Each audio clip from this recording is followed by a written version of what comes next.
ماهيش طردني، وحتى لو كانت لا حكم ودرجنية ما صار ماهيش باش طردني وفات الحكايه. اوكي ما عادش نجاوب حتى سؤال واحد اخر توا. داكوردو يلا ننتقلوا الى هذا النغم مع سونيا مبارك.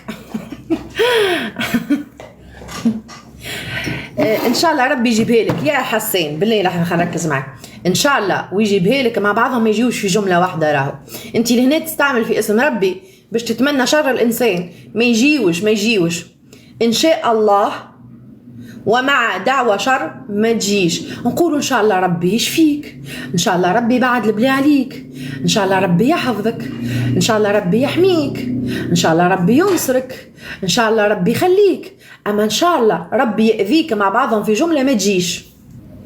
دكا ان شاء الله.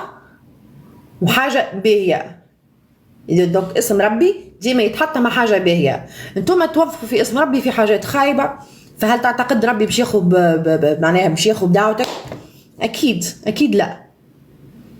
دونك اللي يحب ربي يجيبها لك مالا. درش صارف عندي ساعه نفسر وانت تعاودي فيها علاش باش يجيبها لي ربي.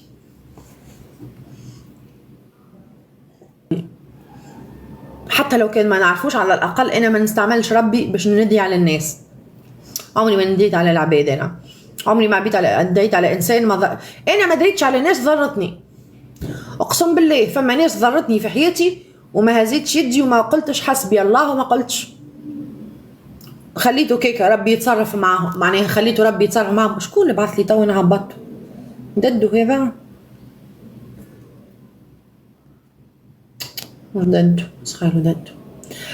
فما بالك بانسان ما عمل لي حد شيء، مانيش مهبوله، مانيش داخله من السبيطار المهبله باش نقوم ندي على انسان ما عمل لي حد شيء. انتوما جوست فقط تحبوا تتبعوا رواحكم لهالدرجه. ناس ما تحبنيش ماهوش صحيح، ناس تحبني، عندي برشا يحبوني. دونك اللي موجودين هذوما الكل تلقاهم عند الناس الكل. علاش هاربه؟ خلي علاش تفهم حاجه ما تخصكش؟ شكون قال لك هاربه من تونس؟ انت جيت اليوم يا شو اسمك، مانيش باش نعاود الحكايه ذي بذمه ليك انت. تو عمري ما كنت هاربه من تونس.